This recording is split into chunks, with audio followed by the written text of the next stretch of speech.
dans ce monde égaré.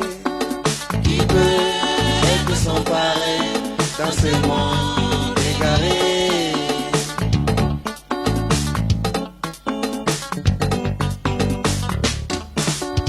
Les idoles ont des oreilles, mais elles n'entendent point.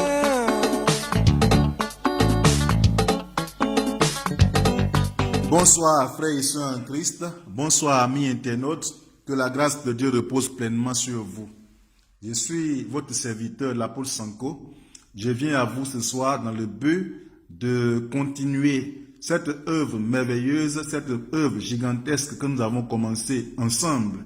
C'est-à-dire vous prodiguer des conseils spirituels, donner des enseignements fondamentaux pour booster votre foi et vous aider dans la prière. Au fait, c'est une mission que Dieu nous confie, de vous aider, de vous assister, de vous accompagner, de booster votre foi, de régler certains problèmes spirituels à votre niveau, dans le but de vous emmener à la stabilité, à la maturité et à remporter de grandes victoires par la grâce de Dieu. Alors, la semaine dernière, nous avons entamé par la grâce de Dieu un message que j'appelle un message très important, un message très fondamental pour nous, pour vous et pour moi, un message qui nous permettra à vous-même et à moi d'être encore beaucoup plus stables, plus compétents, plus équilibrés et être rehaussés, être hissés à un certain niveau de spiritualité parce que il nous faut cet élément fondamental. Donc la dernière fois, il a été question du combat à mener pour acquérir la maturité, le combat que le chrétien doit mener pour rentrer ou pour acquérir la maturité. Donc, il y a bel et bien des combats. Et la vie, je disais tantôt, la vie est un combat. Et les hommes le disent, la vie est un combat. Et pour les hommes profanes, le combat, c'est le travail, c'est les durs labeurs. Le combat, c'est les difficultés, c'est les épreuves de la vie. Or, pour nous qui sommes enfants de Dieu, nous avons compris que le combat, d'une part, c'est ce que les hommes disent, mais au-delà de ce qui est physique, de ce que nous voyons, de ce que nous traversons, de ce que nous souffrons, au-delà de tout cela, il y a un autre combat qu'il faut mener. Et c'est le combat spirituel contre les systèmes de ce monde, le combat spirituel contre les mauvais esprits. Et la dernière fois, le premier combat auquel nous avons fait face était le combat contre les hommes. Oui, le combat contre les hommes. Et les hommes dont il a été question la dernière fois, ce sont des hommes qui se liguent contre nous délibérément dans le but de nous détruire. Des hommes qui s'érigent contre nous comme des ennemis. Pourquoi? Parce que la vie de l'homme est comme ça. C'est-à-dire la vie de l'homme est pleine d'adversité, est pleine de conflits. Sur la terre des hommes, lorsque quelqu'un est en train d'émerger, sache en même temps qu'à côté de l'émergence que Dieu est en train de t'accorder, il y a des ennemis qui sont là. Lorsque quelqu'un a une belle femme, il y a des ennemis contre lui. Lorsque tu es en train de faire de beaux enfants, des ennemis sont là à côté de toi. Lorsque tu es en train de travailler et de gagner ta vie librement, construire des maisons, acquérir des patrimoines très importants, des ennemis sont là. Lorsque tu as un certain niveau de spiritualité, même de ministère, tes ennemis sont là. Alors ces ennemis-là, comment est-ce qu'il faut les vaincre? Comment est-ce qu'il faut les combattre? Quelles sont les armes que Dieu nous donne pour les vaincre? Faut-il les détester? Faut-il les mépriser? Faut-il s'éloigner d'eux? Faut-il les rejeter? Faut-il se venger contre eux? Faut-il garder des rancunes dans le cœur et même mourir avec et confier ces rancunes-là à ses progénitures après, avant même de mourir? Je crois que non. La solution donnée récemment par le Seigneur, qui est même une solution biblique et qui est fiable d'ailleurs, parce que ceux qui ont appliqué cette solution antérieurement ont réussi par la grâce de Dieu. Parce que plus ils ont appliqué, ou plus ils appliquaient cette solution, le Seigneur les élevait davantage au-dessus de leurs ennemis et le Seigneur rabaissait leurs ennemis. Et la Bible nous dit, dans Proverbe 24, 17 à 18, « Ne te réjouis pas de la chute de ton ennemi, que ton cœur ne se réjouisse pas de ce qu'il achoppe, de peur que voyant cela, le Seigneur ne soit mécontent et qu'il ne détourne de lui sa colère. » Donc, bien aimé, il ne faut pas te réjouir de la chute de ton ennemi, mais il faut plutôt prier pour lui. Il faut l'aimer. Donne-lui à manger, donne-lui de l'argent, visite-le. Même mets ta main dans la même assiette avec lui. En le faisant, Le Seigneur mènera ton combat, le Seigneur combattra pour toi. Jésus a dit dans la parole, à moi la rétribution, à moi la vengeance, à moi la rétribution, à moi la vengeance. Alors qu'on ne lutte pas contre la chair. Alors ce soir, nous allons voir deux autres combats qui s'imposent à nous. Et le premier combat que nous allons aborder ce soir, c'est le combat du chrétien contre le système monde. Pour acquérir donc la maturité spirituelle qui est importante pour nous, parce que avant d'aller au ciel, ou bien pour aller au ciel, il faut acquérir absolument la maturité spirituelle. Alors il y a un autre combat que nous allons mener ce soir, et ce combat est à mener contre le système monde. Le combat contre le système monde. Le combat contre le système monde, si attrayant, vient du fait qu'il est construit sur la fondation des voies de Satan. Ce dernier, étant le Dieu de ce monde, installe ses propres formes de gouvernement, ses cultures, ses systèmes éducationnels, autres institutions et ses nombreuses religions. Tout cela forme, dans un certain sens, une forteresse construite sur le sable. Donc, le système du monde, mais le système monde est construit par Satan.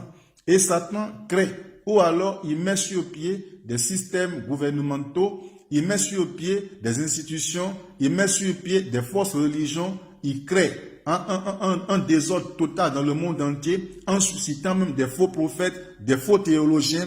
Satan crée des systèmes éducationnels qui sont vraiment démoniaques. Alors, qu'est-ce qu'il fait? Et dans le but de détruire le monde, de maintenir le monde sous sa domination, parce qu'il a dit clairement à Jésus que ce monde-là m'appartient. Parce que nous comprenons clairement que Satan est le Dieu de ce monde. Satan est bel et bien le Dieu de ce monde. Lorsqu'il a tenté Jésus, il a dit, lorsqu'il a abordé le Seigneur, il a dit, prosterne-toi et adore-moi. Si tu te prosternes que tu m'adores, je vais te donner tout le monde. Je vais te donner tout le système du monde. Tu auras l'argent. Les royaumes vont te revenir. Alors, qu'est-ce que le Seigneur va lui répondre? Le Seigneur l'a rejeté en lui disant qu'il est écrit que tu adoreras le Seigneur Dieu seul. C'est lui qui est le véritable Dieu qui doit être adoré, qui doit être honoré. Et Satan s'est éloigné de lui. Mais il a dit à Jésus que tout ce que tu vois m'a été donné. Mais qui a donné toutes ces choses à Satan? C'est l'homme. Parce que l'homme a failli à sa mission depuis le jardin d'Éden. En mangeant le fruit de l'arbre, la connaissance du bien et du mal, l'homme a failli donc à sa mission. L'homme a vendu sa vie à Satan. L'homme a perdu tous les privilèges qu'il a reçus de la part de Dieu. L'homme a perdu la gloire de Dieu. Alors Satan est bel et bien devenu le Dieu de ce monde. Alors il installe ses propres formes de gouvernement qui n'ont rien à voir avec le gouvernement céleste. Il installe ses cultures, des systèmes éducationnels. Il installe de nombreuses religions. Donc, je voudrais vous faire comprendre de passage que l'Éternel Dieu n'essaie pas de fonder, de refonder ou de réparer les gouvernements, les institutions ou religions de ce monde de Satan. Pourquoi? Parce que très bientôt, la Bible nous dit que tout ce système que nous voyons, tous ces gouvernements que nous voyons, les institutions démoniaques que nous voyons, les religions qui sont des fausses religions, avec leurs faux prophètes, toutes ces choses-là vont passer avec fracas.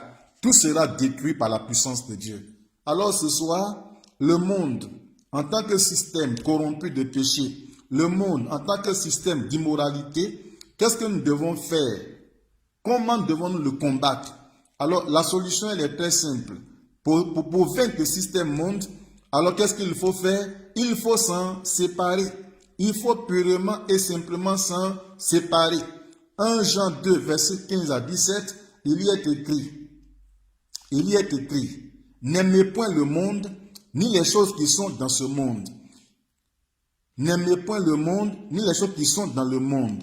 Car si quelqu'un aime le monde, l'amour du Père n'est point en lui. Et il cite quelques éléments du monde. Il y a la convoitise de la chair, la convoitise des yeux, l'orgueil de la vie et toutes les choses que vous connaissez, bien aimés. Et la Bible nous dit que si quelqu'un aime le monde, si quelqu'un aime les choses qui sont dans le monde, qui apparemment sont des choses attrayantes, séduisantes, qui nous attirent, la mondanité, les plaisirs, le sexe, l'immoralité, l'idolâtrie, toutes ces choses-là, si quelqu'un les aime, l'amour de Dieu, l'amour du Père n'est pas en cette personne-là. Donc nous devons absolument fuir le monde, nous devons nous en séparer. Dans Romains 12, versets 1 à 2, il y est écrit: ne vous conformez pas au siècle présent, mais soyez transformés par le renouvellement de l'intelligence afin que vous discerniez quelle est la volonté de Dieu, ce qui est agréable, ce qui est bon, agréable et parfait. Alors, ce verset, je vais prendre un peu de temps ce soir pour vous l'expliquer mieux, pour que nous puissions bien comprendre. Parce que l'objectif que je veux atteindre aussi avec vous, c'est de vous faire mieux comprendre la parole de Dieu. Quelquefois, l'ignorance, comme la Bible dit, par manque de connaissance, le peuple se détruit, le peuple s'égare. L'ignorance tue. L'ignorance amène souvent plusieurs personnes à vivre dans le désordre. Ou alors, la mauvaise compréhension de la parole de Dieu amène plusieurs personnes à se conforter dans des positions qui ne sont pas du tout à la gloire de Dieu. Alors, pour votre bonne compréhension, pour votre meilleure compréhension ce soir, j'ai recensé certains mots et même expressions que je vais devoir vous expliquer. Il y a se conformer. Dans se conformer, je prends plutôt conformer, nous voyons C-O-N, qui veut dire être un avec, être uni à. Et il y a le verbe former ici, former, qui veut dire créer une forme. Créer une forme. Donc se conformer ici signifie donc devenir un avec, être uni avec une forme, être uni à un statut, être uni à une condition, être uni à une façon de penser et d'agir. La conformité, comme vous le constatez aujourd'hui, est un drame, un véritable drame pour notre époque. L'homme n'aspire plus à être lui-même. Il y a des gens qui ne veulent plus être eux-mêmes. L'homme n'aspire plus à être lui-même, mais à être l'autre plutôt. Et c'est pourquoi vous allez voir dans le comportement de plusieurs personnes d'aujourd'hui, ils veulent ressembler à une star de la musique païenne, ils veulent ressembler à une star de football, ils veulent ressembler à une star qui fait ceci ou cela. Ils veulent ressembler à telle personne, au voisin, à la voisine. Ils veulent ressembler à quelqu'un qu'ils ont rencontré, qui a une démarche un peu, qu'ils ont apprécié. Ils veulent ressembler à quelqu'un parce qu'il se coiffe de telle façon. Vous voyez? Donc, l'homme n'aspire plus à être lui-même, mais à être l'autre. Il ne suit plus, c'est-à-dire il le suit sans savoir pourquoi, ni sans savoir même où il va. Il y a des gens qui suivent des gens sans savoir pourquoi. Donc, ils se lèvent comme ça, ils suivent les gens, ils les imitent sans savoir où ils vont et sans savoir même les raisons qui le poussent à vouloir lui ressembler. Et c'est dangereux, bien aimé. Et réconforté dans la douce idée qu'il fait comme tout le monde. Et c'est ce que les gens disent généralement. Oui, comme tout le monde fait, nous aussi on fait la même chose. Comme tout le monde parle comme ci ou comme ça, nous aussi on parle comme ça. Comme tout le monde s'habille de cette façon, nous aussi on s'habille comme ça. Comme tout le monde va dans le même endroit, nous aussi on y va. Comme tout le monde parle de cette façon, nous aussi on parle comme ça. Bien aimé, la Bible nous dit qu'il ne faut jamais suivre la multitude pour faire comme elle. Ne suivez jamais la multitude pour faire comme elle. L'histoire biblique est claire. Sur certains éléments, je vais citer un élément ce soir et qui sera pour nous, pour cette partie de ce message, un exemple très palpable, très concret, pour nous emmener véritablement à ne pas ressembler au monde, à plutôt nous séparer du monde et mener une vie chrétienne normale. Parce que l'objectif de Dieu, depuis la création du monde, a toujours été que l'homme lui appartienne entièrement, que la vie de l'homme lui soit consacrée et que lui, Dieu, il soit véritablement adoré par l'homme. À un moment donné de l'histoire, Dieu s'est choisi un peuple, le peuple hébreu, le peuple d'Israël. Et il a dit à ce peuple-là, bon, je vous choisis, je mets mon amour en vous. Je vous choisis, je vous envoie en mission auprès des autres nations. C'est pourquoi vous n'allez pas vivre comme les autres nations. Vous n'allez pas parler comme les autres nations. Vous n'allez pas vous habiller comme elles. Vous n'allez pas vous marier comme elles. Vous n'allez pas être géré comme elles. Mais voici la façon dont vous devez vous comporter. Voici la façon dont vous devez vous habiller. Ils ont reçu des lois relatives à leur vie. Des lois qui sont relatives à leur gouvernance. des lois qui sont relatives même à leur alimentation, des lois qui sont relatives à leur vie en société. Ils ont reçu des principes fondamentaux leur permettant de rester connectés au Créateur, leur Dieu. Mais malheureusement, dans l'histoire, ils ont dévié par rapport à la volonté de Dieu et les conséquences abattant sur leur vie ont été dramatiques et ils ont été dispersés sur la face de la terre. Mais ce qui me marque beaucoup dans leur histoire, c'est qu'aujourd'hui, quelles que soient les nations dans lesquelles ils se trouvent, ils sont restés quand même quelque part attachés aux principes, à quelques-uns des principes qu'ils ont reçus de la part de Dieu. Même ici en France, les Juifs qui sont en France ici, ils ont leur quartier. Ils ne se mélangent pas aux autres. Ils ont leur boutique, ils ont leur école, ils ont leur église où ils vont. Ils ont toujours leur jour de sabbat où ils adorent Dieu.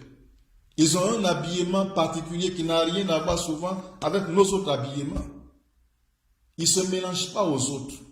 Ils ont même leur alimentation. Il y a des aliments qu'ils ne mangent pas. Il y en a qui le mangent également. Ce qui a été recommandé par Dieu. Quand même ils sont dispersés, quand même ils sont punis par Dieu, il y a des choses qu'ils ont vraiment respectées. Voyez un peu, des gens qui étaient avec Dieu, qui étaient connectés à Dieu, qui à un moment donné, à cause de leur désobéissance, Dieu les a frappés, dispersés. C'est vrai, plus tard, plusieurs sont rentrés et la nation juive a été reconstituée par la grâce de Dieu. Mais ceux qui sont encore dispersés, voyez un peu comment ils vivent même parmi nous. Voyons cet exemple-là, lorsqu'on les compare, qu'on compare leur vie à la vie que mènent les chrétiens. Bien aimés, la Bible nous dit que nous sommes dans le monde, mais nous ne sommes pas du monde. Nous sommes dans le monde, mais nous ne sommes pas du monde. C'est pourquoi nous devons vivre selon Dieu. Nous devons vivre une vie qui glorifie Dieu. Nous devons vivre une vie qui nous amène à nous séparer de tout ce qui est mondain, de tout ce qui est compromettant, et nous attacher véritablement au Seigneur pour mener une vie chrétienne normale. J'ai pris également le verbe transformer. Nous trouvons trans, qui veut dire aller au-delà, dépasser les limites de. Et il y a former, qui est toujours créer une forme. Alors transformer ici a pour sens aller au-delà, s'élever au-dessus de, dépasser les limites de la forme, de la condition, de la mentalité, de la manière de penser et d'agir actuelle de la majorité des gens composant la masse médiocre. Vous voyez, donc être transformé ici, c'est tout simplement se mettre au-dessus, au-delà, s'élever au-dessus, dépasser les limites de la forme, de la condition, de la mentalité, de la manière de penser et d'agir actuelle des gens qui font partie de la masse médiocre. Donc quelqu'un qui n'a pas Christ, imaginez un peu sa vie. Quelqu'un qui n'a pas Christ dans sa vie, imaginez un peu ses attitudes, son comportement.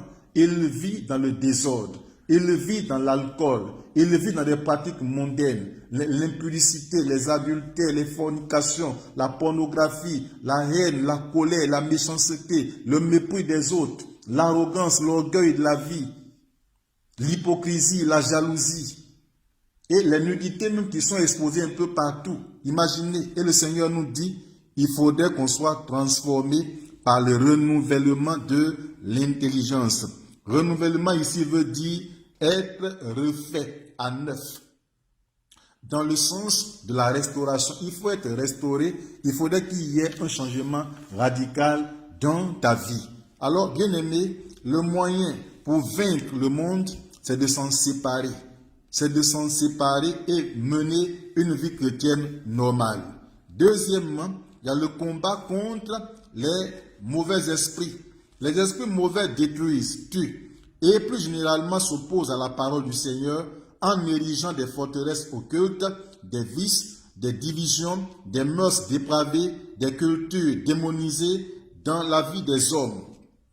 Du fait de l'ignorance des hommes, ces mauvais esprits se donnent le droit de contrôler même des espaces, des villages, des villes, des sites, des quartiers, des religieux, des forêts, des montagnes, des cours d'eau. Donc vous allez voir dans l'histoire, même dans notre monde actuel, que des démons ont occupé des sites. Ils ont occupé des maisons. Ils ont occupé des portions de terre, ils ont occupé des eaux, ils ont occupé des montagnes, ils ont occupé des forêts même entières, ils ont occupé même certains quartiers, ils ont occupé certaines régions, ils ont occupé certains départements où ils y font leurs lois, où ils dominent, où ils impactent négativement des populations, soit par des maladies, mais par diverses autres choses. Et ils influencent également ou possèdent par des mensonges subtils, par leurs diverses pressions. Et qu'est-ce qu'ils font? Ils infligent aux hommes des maladies incurables et même quelquefois une suite d'événements malheureux. Leur objectif a toujours été de semer le désordre dans la création de Dieu. Alors la victoire contre les mauvais esprits se remporte, je dirais ce soir, par le sang de Jésus, par notre justification et le nom de Jésus, l'autorité qui nous est donnée, dont nous dépendons d'ailleurs. Alléluia. Donc comprenons que les mauvais esprits peuvent être vaincus.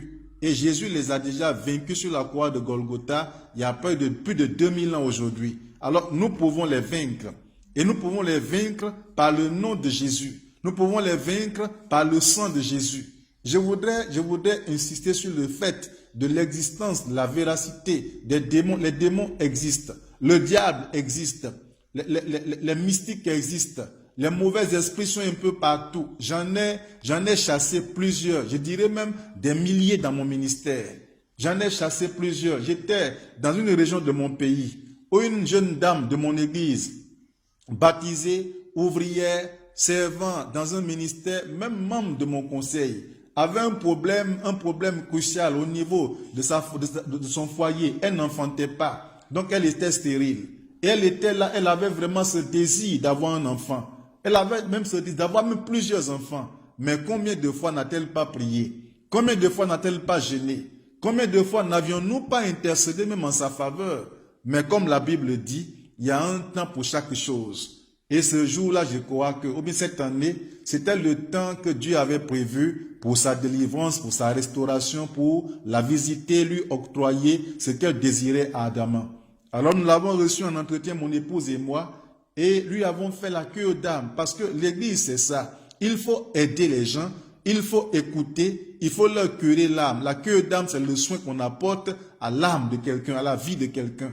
Alors, elle nous a révélé certaines choses liées à sa naissance, liées à sa vie, à sa croissance physique. Et nous avons vu qu'il y avait quand même une histoire bizarre qui l'entourait. Et nous avons conclu, mon épouse et moi, qu'elle était certainement possédée par des mauvais esprits.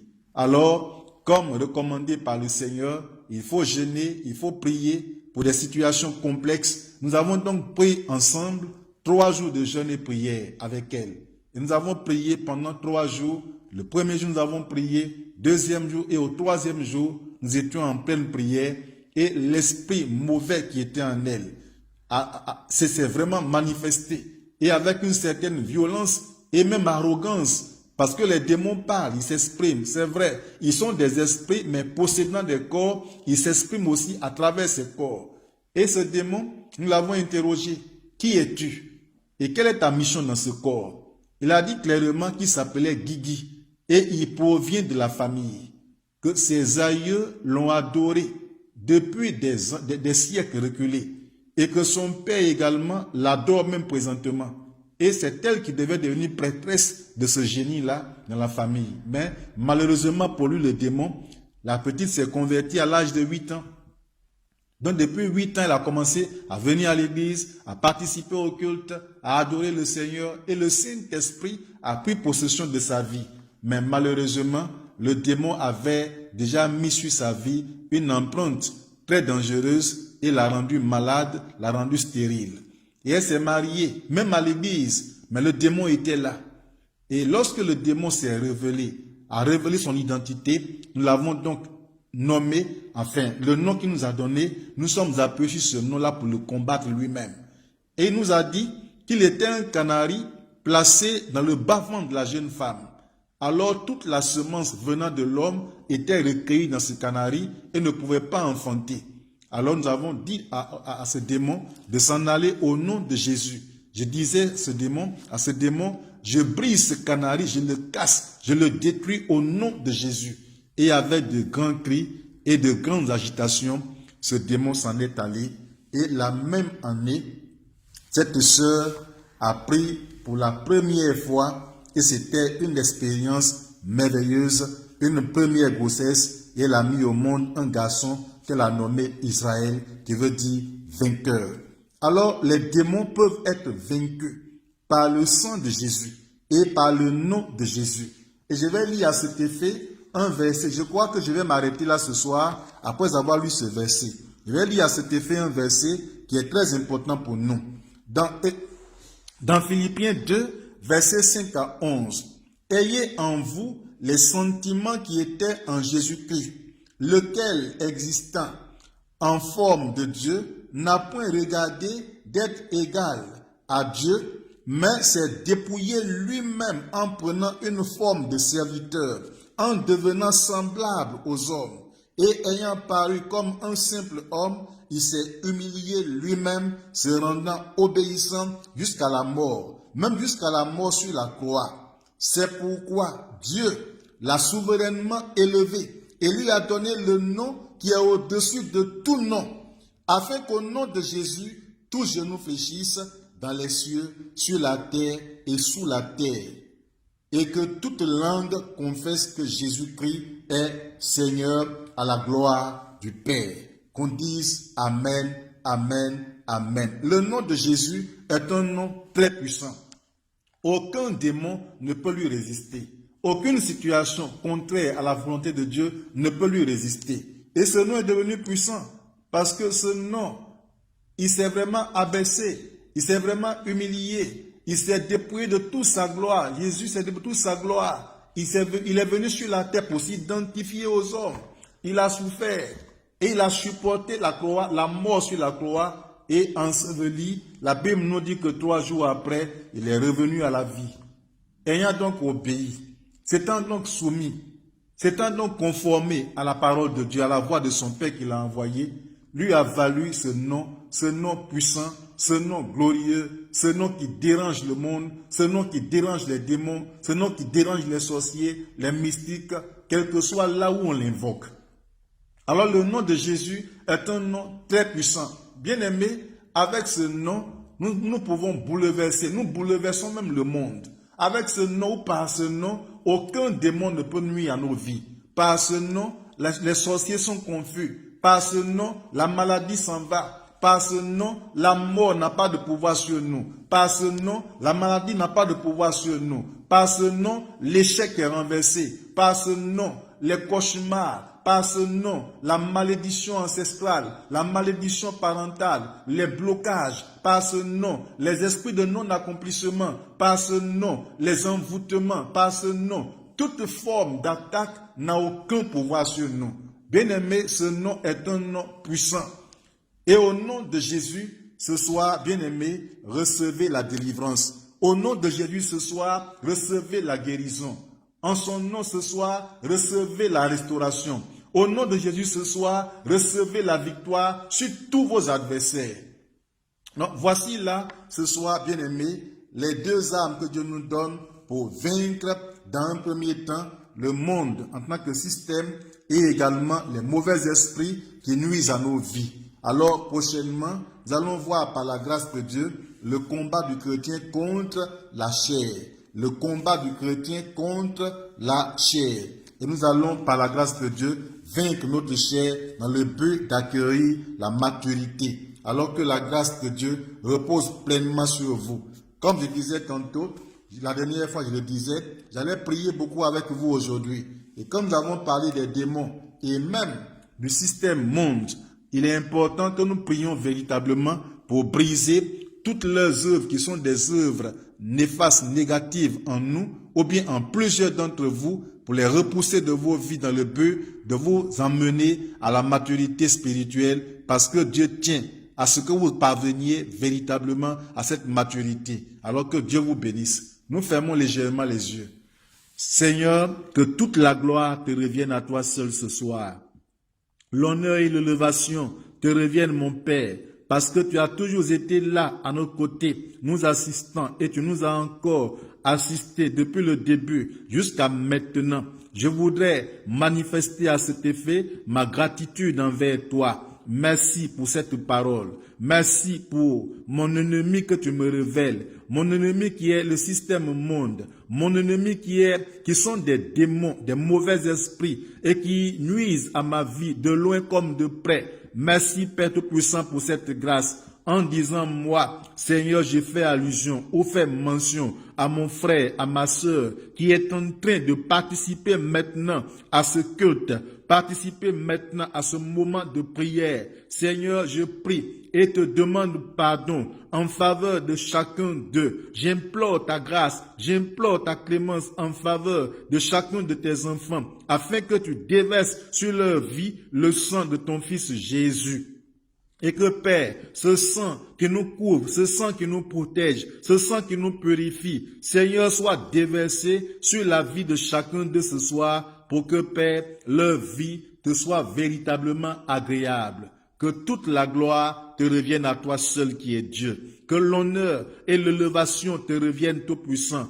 Je voudrais, bien-aimé, que tu mettes ta main sur ton cœur et je vais prier pour toi. Oui, nous allons prier d'abord ensemble. Détruire en nous ou dans la vie de ta maison, de tous ceux qui sont autour de toi, tes enfants, ton mari, ta femme, tes protégés. Tu vas détruire dans ta vie et dans leur vie toutes les œuvres de la chair et les puissances des démons qui les contrôlent. Parce qu'à l'heure où je parle, je sais qu'il y a des maisons qui sont contrôlées par des démons. Il y a des esprits qui viennent coucher avec toi, d'autres te rendent malade. Tu fais des mauvais rêves. Tout ce que tu fais ne te réussit pas. Ce sont les démons qui t'influencent. Nous allons prier et ordonner à ces méchants esprits de s'en aller, de libérer nos vies, notre environnement. Prions maintenant ensemble le Seigneur. Je vais clôturer tout à l'heure par la prière que je ferai pour vous. Seigneur, merci pour toute cette révélation qui nous éclaire et qui nous donne encore un niveau spirituel élevé, qui nous fait connaître nos adversaires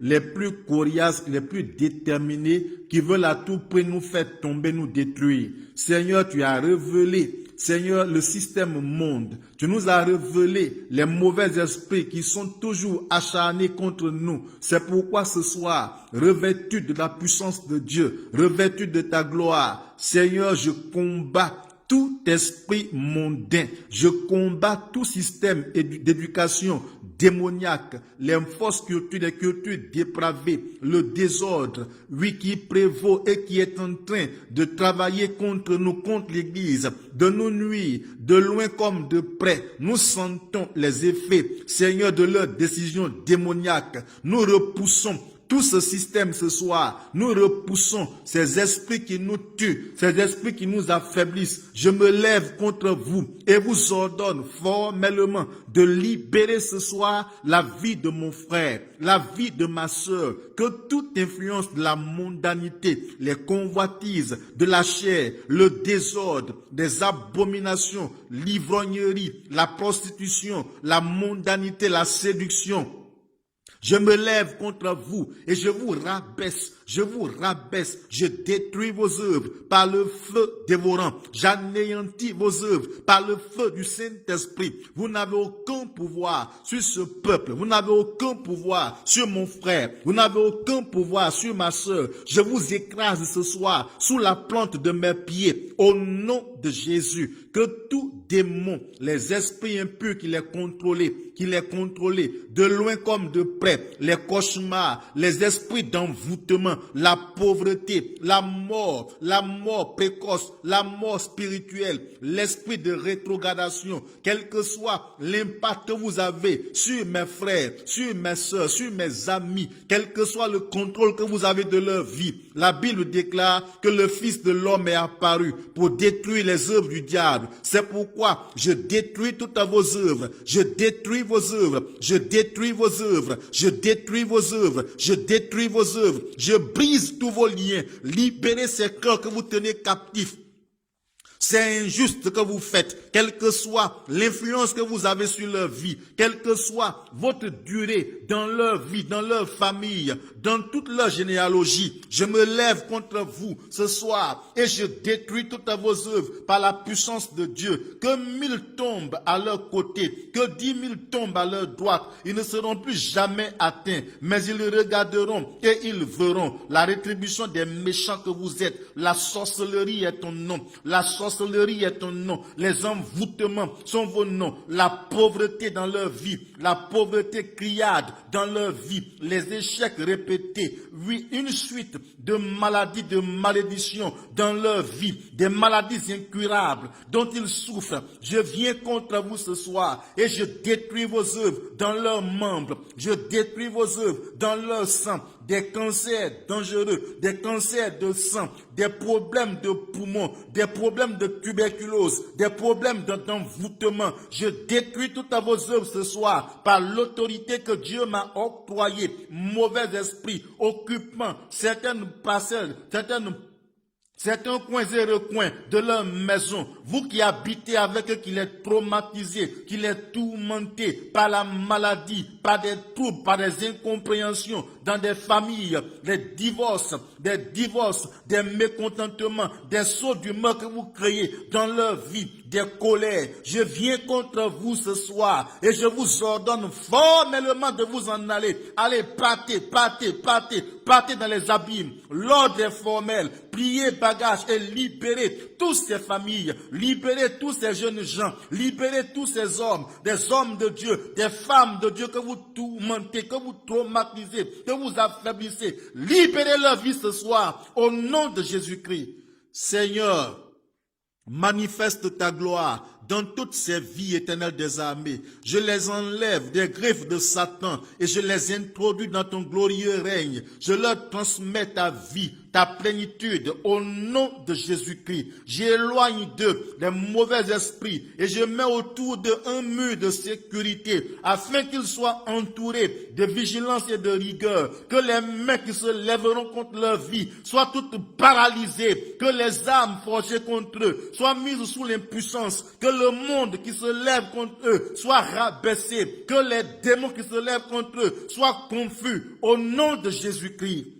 Manifeste ta gloire, éternel Dieu, et maintiens ton peuple dans la victoire. Maintiens-le dans ta présence et permets que ton peuple rentre dans la maturité et que des comportements enfantins, des comportements d'immaturité, des comportements d'inconversion soient extirpés de leur cœur et que la vraie maturité, Seigneur, vienne dans la vie des uns et des autres, qu'ils agissent comme des hommes, des femmes de Dieu, des hommes mûrs, des femmes mûres, des hommes stables, qui savent ce qu'ils veulent, qui savent où ils vont. Père Tout-Puissant, qui ne suivent pas des gens aveuglement, mais qui suivent, qui te suivent, qui écoutent ta volonté et qui accomplissent tes desseins. Seigneur, tu fais d'eux, de ces hommes-là. Merci, que la gloire te revienne à toi seul. Sois béni, sois élevé, au nom de Jésus. Amen. Alors que la grâce de Dieu repose sur vous et Dieu vous soutient véritablement, soyez mûrs, soyez stables. Alors, à mardi prochain ou à mercredi prochain, que le Seigneur vous bénisse, vos serviteurs.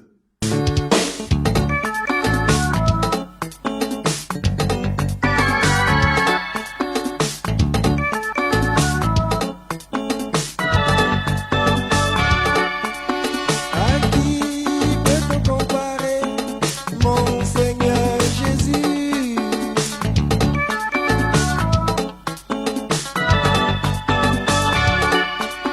À qui peut-on comparer, mon Seigneur Jésus? Qui peut être sans pareil dans ce monde égaré? Qui peut être sans pareil dans ce monde